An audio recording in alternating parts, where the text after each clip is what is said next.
병 중에 그 고혈압하고 당뇨 이런 거는 철저하게 생활 습관병이에요. 자기가 자기 몸을 관리를 잘못해서 생긴 병이기 때문에 운동도 그렇고 먹는 음식도 중병이 걸렸을 때 어떤 의사는 먹는 음식을 다 바꿔보라고 얘기하기도 하고 어떤 의사는 자기가 땡기는 게 맞다고 이렇게 얘기를 하는데 그 두 가지 말이 다 맞기도 하고 다 틀리기도 해요. 왜냐하면은 땡기는 게 맞는 거라 그러면은 당뇨 환자한테 단 거 주면은 이제 쇼크 오거든요. 문제가 되잖아요. 또 마찬가지로 이제 먹는 음식을 전부 다 바꿔보라. 그러면 먹는 음식 다 바꾸면 모든 병이 낫냐? 그렇지는 않거든요. 그 두 가지 말이 다 맞는 말이라는 거는 뭐냐면은 자기한테 땡기는 게 맞아요. 대신에 내 몸, 내가 분해를 잘하고 흡수를 잘하고 부산물을 배출을 잘할 수 있는 그런 것들을 내가 찾아내서 먹으면서 그다음에 나한테 맞는 운동 이렇게 한다 그러면 건강이 달라지죠. 물론 건강의 첫 번째 조건이 이제 좋은 공기, 두 번째 맑은 물, 세 번째가 나한테 맞는 음식, 네 번째가 나한테 맞는 운동, 그 다음이 적정한 치료 이래야 되기 때문에 자기 몸을 갖다가 남한테 치료를 요구할 때는 그 전에 자기가 자기 몸을 살펴서 어떤 것들을 해야 되는지를 먼저 살펴봐야 돼요. 병이라는 게 생리라는 현상이 있고 병이라는 현상이 있거든요. 근데 고혈압이라는 게 생리 현상으로는 사람의 정신을 맑게 해주는 좋은 작용이 있어요.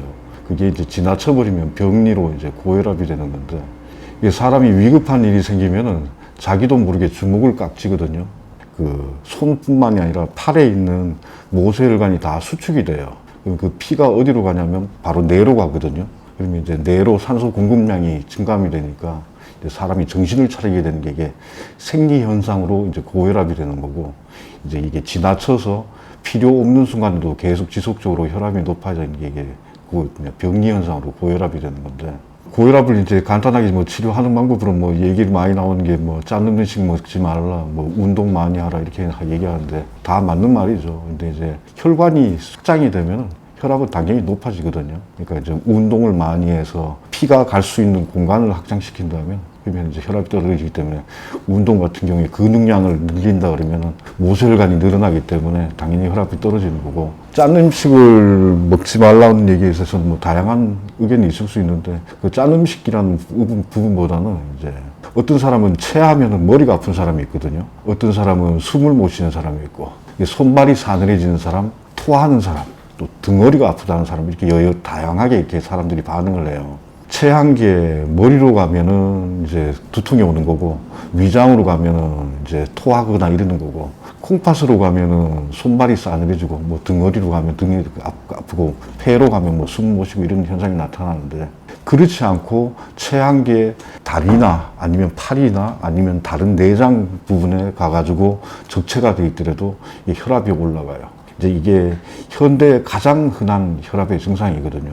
내가 먹었을 때 분해를 잘하고 흡수를 잘하고 배출을 잘하는 음식을 먹으면 먹고 나서 속이 편하고 먹고 나서 흡수가 된 게 좀 많으니까 기운이 나고 원활하게 배출이 되니까 몸이 가벼워지는데, 이 작용이 되지 않으면 어딘가 몸이 적체되거든요. 그러면 이제 그 부분이 혈관이 수축이 돼 있는 거예요. 마찬가지로 혈압이 올라가는 그런 현상이 나타나거든요. 자기한테 맞는 음식 먹고, 또 운동도 자기한테 맞는 게 있어요. 그 수영이 자기한테 몸에 맞는 사람이 따로 있고, 달리기가 몸에 맞는 사람이 따로 있고, 이 때문에 자기한테 맞는 몸에 맞는 운동을 하면서 혈관을 확장시킬 수 있는 것들, 혈관 확장시키는 대표적인 음식이 생강이죠. 생강. 계피도 그런 효과가 있고, 혈압이라는 게 위로 올라가서 문제가 되는 거기 때문에 아래편으로 이제 내리면은 혈압이라는 떨어지기 때문에 아래편으로 내리는 물질들이 대부분 무거운 거죠. 칼슘이 됐든 마그네슘이 됐든 철분 뭐 이런 것들이 있는데, 그 중에 이제 칼슘하고 마그네슘이 그 혈관을 갖다가 확장시키고 위로 올라가는 혈압을 아래로 내리는데 되게 많은 역할을 해요. 와릉자라고 하는 한약재가 있는데, 근데 꼬막 껍데기인데 냄비에다가 조개를 넣고 조개가 위에가 잠길 정도로 해서 불을 켜서 끓기 시작하면은 그때부터 10분 정도만 끓이면은 껍데기에 있는 칼슘이 다 나오거든요. 그다음에 마찬가지로 조개를 익은 조개를 보면은 테두리 부분이나 이런 부분이 약간 검은색이 나는 게 있어요. 이 마그네슘 성분 때문에 그런데 10분만 끓인 그 국물을 마시면은 거기서 우러나는 칼슘이나 마그네슘이 있기 때문에 그럼 당연히 혈압이 떨어지는데 굉장히 도움되죠. 또 마찬가지로 메추리 알을 먹는데 껍질하고 같이 먹으면 그것도 혈압을 갖다 떨어뜨리는 효과가 있습니다. 메추리 고기를 먹을 때 뼈까지 같이 씹어 먹으면 도움이 돼요. 즉, 멸치에 칼슘이 많고 우유에도 칼슘이 많다 그러는데 그거는 그 작용을 하질 못해요. 메추리알, 메추리 고기, 뭐 바지락 조개, 무시 조개, 동죽 조개, 뭐 꼬막, 와릉자 이런 것들이 굉장히 많이 도움되죠. 근데 그 아무 조개나 되는 것도 아니고 홍합 이런 거는 절대 안 되고 홍합, 전복 이런 건 절대 안 되지. 굴도 안 되고. 물론 같이 먹는 다른 것도 영향이 있지만 예를 들어서 그냥 흰밥에 그냥 동죽 조개나 아니면 그 뭐 꼬막이나 이 아까 얘기했던 그 조개만 해가지고 끓여가지고 양은 많이 먹어도 돼요. 그래가지고 며칠 오늘은 동죽, 오늘은 뭐 모시조개, 뭐 바지락 뭐 이렇게 해가지고 바꿔가서 먹어본다 그래도 혈압은 떨어져요 당연히. 뭐 거기다 도움되겠다 그러면 생강 같은 걸 갖다가 차로 끓여가지고 좀 더 마신 다음에 혈관은 확장되니까. 근데 그 뭐 몸에 열이 많은 사람은 또 문제가 되기 때문에 그러면 그 사람들은 생강차 끓여가지고 마지막에 구기자 가루 같은 걸 갖다가 생강에 한 2배 정도를 넣어가지고 만들거나 이런다 그러면 한참 더 도움되죠.